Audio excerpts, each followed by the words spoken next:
नमस्कार दोस्तों, कैसे हैं आप सब? सुप्रभात। चलिए देखते हैं आज का ये वीडियो। तो ये वीडियो जो है स्पेशली बीए एलएलबी स्टूडेंट्स के लिए, स्पेशली क्या है, सही से ही बताऊं तो ये लॉ स्टूडेंट्स के लिए, बीए एलएलबी एलएलबी जितने भी लॉ से रिलेटेड एंट्रेंस एग्जाम हैं, ठीक है, उन सभी के लिए ये इंपॉर्टेंट है क्योंकि ये जीएस और करंट अफेयर कॉमन होगा। फिर चाहे वो एलएलबी का एग्जाम हो या फिर बीए एलएलबी का एग्जाम हो या फिर किसी भी कैंपस का हो, डीयू एलएलबी हो या फिर बीएचयू बीए एलएलबी हो, बीएचयू एलएलबी हो, 3 ईयर 5 ईयर 4 ईयर, तो सबके लिए इंपॉर्टेंट है क्योंकि जीएस, लॉ का जीएस और करंट अफेयर कॉमन होता है, ठीक है। तो चलिए देखते हैं, स्पेशली ये बीएलएलबी का है तो मैं उसका एग्जाम पैटर्न बता देता हूँ। क्वेश्चन पेपर को 3 सेक्शंस में डिवाइड किया जाता है। 2 आवर्स टाइम होता है मैक्सिमम। मैक्सिमम मार्क्स 300 के होते हैं। और इलाहाबाद के केस में नो नेगेटिव मार्किंग, ठीक है, यहाँ पर कोई नेगेटिव मार्किंग नहीं है। बनारस हिंदू विश्वविद्यालय में नेगेटिव मार्किंग मिलेगी आपको, ठीक है। तो 150 क्वेश्चन आते हैं, 150 क्वेश्चन, उनको 3 सेक्शन में डिवाइड कैसे किया जाता है। लैंग्वेज एंड लिटरेचर, आपको हिंदी और इंग्लिश दोनों करने हैं, 25 क्वेश्चन, ठीक है।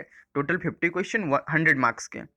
देखिए, बीए बीएससी वगैरह में क्या है कि आपको ऑप्शनल में होगा हिंदी और इंग्लिश, या तो हिंदी करिए या तो इंग्लिश। लेकिन बीएलएलबी में लॉ के एंट्रेंस एग्जाम में दोनों करने हैं, हिंदी के 25 क्वेश्चन, इंग्लिश के 25 क्वेश्चन, ठीक है। जनरल अवेयरनेस और करंट अफेयर, ठीक है, सामान्य ज्ञान और करंट अफेयर, तो इसमें 50 क्वेश्चन आपको करने हैं, 100 मार्क्स के। इनको कैटेगराइज नहीं किया गया है इन ऑफिशियल नोटिफिकेशन की। जनरल अवेयरनेस के हम 25 क्वेश्चन पूछेंगे और करंट अफेयर के 25 क्वेश्चन पूछेंगे। इसमें टोटल दिया है गया है 50 क्वेश्चन। तो आप अंदाजा लगा सकते हैं या कह सकते हैं, गेस कर सकते हैं कि 25 जीएस का आ जाएगा, 25 करंट अफेयर्स के आ जाएंगे। लेकिन ऐसा मेंशन नहीं है जैसा हिंदी और इंग्लिश के केस में है, ठीक है। तो legal reasoning, mental ability, legal aptitude, 50 question है, 100 मार्क्स के। तो इसमें भी 25 आएगा जहां तक है, क्योंकि इसमें भी मेंशन नहीं है कि रीजनिंग का 25 और लीगल एप्टीट्यूड का 25, क्योंकि दोनों चीज अलग अलग हैं। तो हो सकता है कि हाफ हाफ करके दिया जाए, ठीक है। तो फोकस करना है इन सब पर। मैंने लीगल एप्टीट्यूड के वीडियो बनाए हैं, आप जाकर उन्हें देख लीजिए। जनरल अवेयरनेस के मैं बनाने जा रहा हूँ, हिंदी इंग्लिश कॉमन है, फिर चाहे वो कोई भी दे रहा हो, बीए का बीएससी का। तो आप इंस्टाग्राम पर फॉलो कर लो, नए अपडेट भी मिलेंगे और वहाँ पर आपको स्टोरी में बहुत सारे पेपर मिल जाएंगे, ठीक है। मेंटल एबिलिटी के और हिंदी इंग्लिश के, उन्हें सॉल्व करिएगा, ठीक है। तो चलिए देखते हैं आज का ये क्वेश्चन, जनरल अवेयरनेस और करंट अफेयर्स के। तो पहला क्वेश्चन देखते हैं। Representation of members in the lower house of Indian parliament. इस इन 25 क्वेश्चन होने के बाद नीचे हिंदी में भी है, ठीक है। अगर किसी को हिंदी चाहिए तो मुझसे व्हाट्सअप कर देगा, मैं उसको सेंड कर दूंगा इंस्टाग्राम पर कहीं भी, ठीक है। तो representation of members in the lower house of Indian parliament is based upon. तो बेस्ड अपॉन 4 ऑप्शन है, area of the state, population density of the state, literacy of the state. तो पॉपुलेशन ऑफ द स्टेट पे depend करता है, ठीक है। Next question समझ रहे हैं ना, representation of member in the lower house of the parliament, ठीक है, कह सकते हो लोकसभा में। तो वो होता है पॉपुलेशन ऑफ स्टेट के बेसिस पे। क्वेश्चन नंबर 2 देखते हैं। What is the number of members required to constitute the quorum for meeting of either house of the parliament. तो 10% होने चाहिए टोटल मेंबर के, ठीक है। नेक्स्ट क्वेश्चन, करेक्ट ऑप्शन इसमें 2 है। Question number 3, 1/4 constitutional amendment, most important question है। 1/4 constitutional amendment act recently passed was related to. किससे रिलेटेड था? जो अभी 104 मीन्स 104 जो पास हुआ amendment, constitutional act amendment act, वो उस किससे रिलेट कर रहा था? तो वह है बोथ ए एंड बी। तो extending reservation of seat for S C S T in the Lok Sabha and state assemblies for 70 to 80 years, ठीक है। बी क्या है? Removal of the reserve seats for the Anglo Indians. जो Anglo Indians के लिए 2 seat reservation थी, appoint होते थे, उनको हटा दिया गया है, ठीक है। नेक्स्ट करते हैं क्वेश्चन नंबर 4, ठीक है। तो 4 में क्या है? Which article of the Indian Constitution prohibits discrimination on the ground of religion, race, caste, sex or place of birth? ये नॉर्मल क्वेश्चन है, बेसिक क्वेश्चन है, ये पता होना चाहिए। तो आर्टिकल 15 में आता है, under the fundamental right of right to equality, ठीक है, इसमें आता है। Next question, question number 5, which of the following does not constitute the electoral college for electing the president of India? चार ऑप्शन है, करेक्ट कौन सा होगा? Elected member of the Lok Sabha, elected member of Rajya Sabha and elected member of the legislative council. तो correct option आपका सी है। चारों option को अच्छे से रीड करिए, दिमाग में बैठाइए, फिर आंसर दीजिए, ठीक है। टाइम मैनेजमेंट का विशेष ध्यान देना है। क्वेश्चन नंबर 6 देखते हैं। The average of 5 consecutive even numbers is 14. Find the largest of these numbers. देखिए बुक्स पे ज़्यादा डिपेंड मत करिए, बुक्स के ज़्यादा क्वेश्चन आते वाते नहीं है, ठीक है। इसलिए बाहर से जितना हो सके आप पढ़िए, गूगल करिए, ट्रेंडिंग क्वेश्चन, इंपॉर्टेंट क्वेश्चन को फॉलो करिए, ठीक है। बाकी बुक्स में जो लिखा है उसी को सॉल्व करना, वो तो बेसिक हो गया, आपको नॉलेज होनी चाहिए, बाकी वो घिसे पिटे क्वेश्चन आते नहीं है, ठीक है। क्वेश्चन नंबर 6 देखते हैं। The average of 5 consecutive even number is 14. Find the largest of these number. 18 हो जाएगा, ठीक है। ये मिक्सअप है BLLB के जितने भी पेपर हैं, स्पेशली इसमें GS और करंट अफेयर के ज़्यादा हैं। What is the retirement age of high court जज? तो 62 ईयर है, ठीक है। Who was the first chief justice of India? S जे कन्हैया, ठीक है। इनका टाइम पीरियड बता सकता है कोई? इन कमेंट सेक्शन बताइए। What is the retirement age of supreme court जज? 65 ईयर, 65 साल, ठीक है। क्वेश्चन नंबर 10 देखते हैं। If A is greater than B, B is greater than C, C is greater than D, obviously A is greater than D हो जाएगा। Then which of the following conclusion is definitely wrong?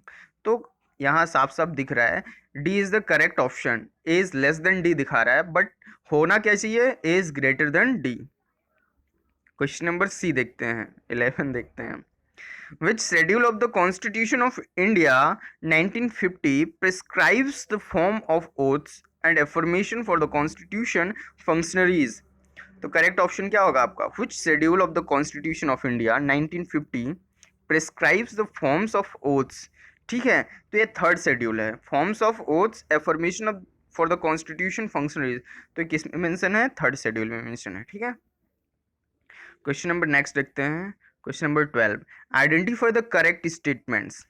Identify the correct statements, जिसको भी हिंदी का चाहिए वो नीचे इसमें इसी PDF में नीचे है, लेकिन बताऊंगा तो लंबा हो जाएगा, आप मुझसे PDF वगैरह ले लेना जो भी ज़रूरी हो। Question number 12, identify the correct statement. तो चारों ऑप्शन को रीड करते हैं, फिर देखते हैं करेक्ट क्या है। Only taking of dowry is prohibited under law, only giving of dowry is prohibited under law, dowry is legally allowed with the consent of involved parties, ठीक है।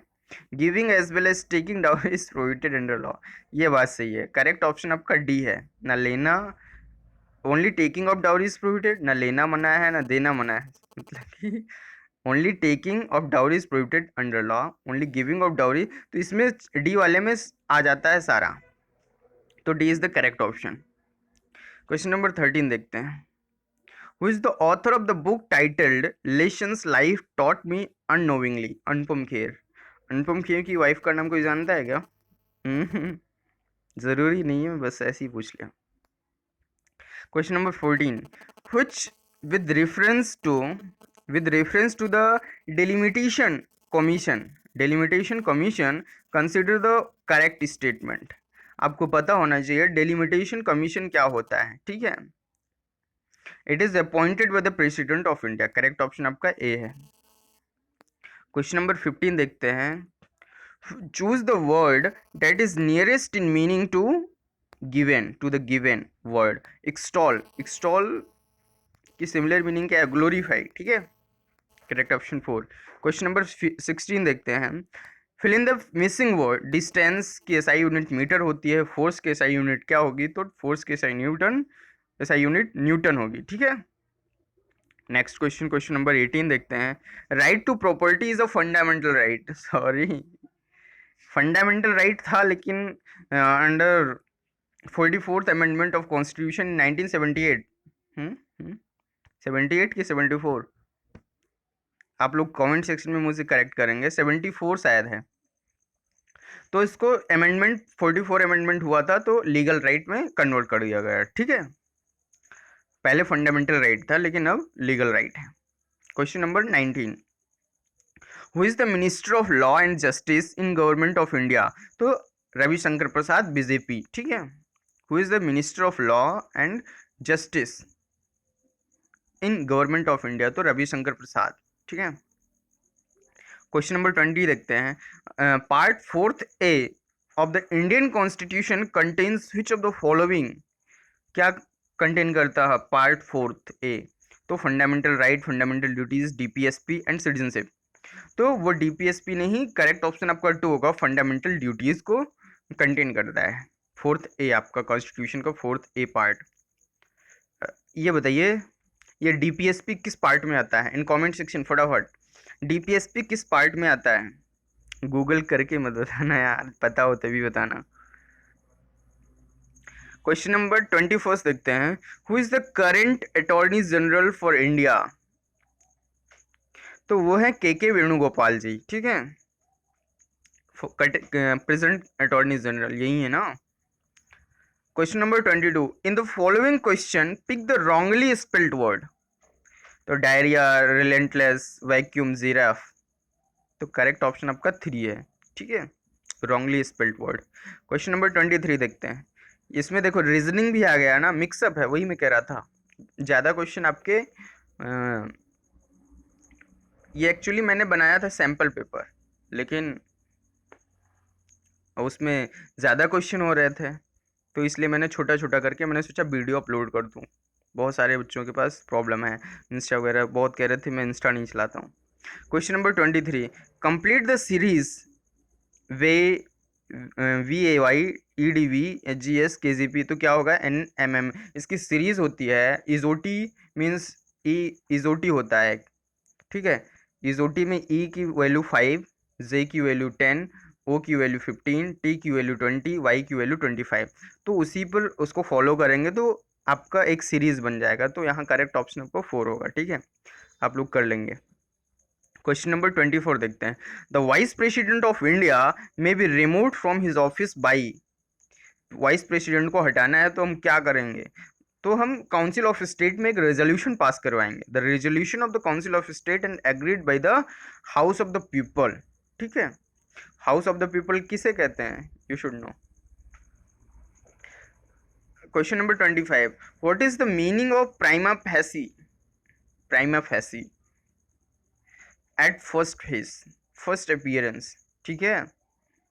तो ठीक है, मिलते हैं नेक्स्ट वीडियो में, ख्याल रखिए। कोई डाउट हो तो इंस्टाग्राम पर आप क्वेरी करेंगे तो क्विक रिस्पॉन्स आएगा, वैसे कमेंट सेक्शन में भी कर सकते हैं अपने डाउट, ठीक है, देखेंगे तो रिप्लाई करेंगे। मिलते हैं नेक्स्ट वीडियो में, ख्याल रखिए और पढ़ते रहिए, ठीक है।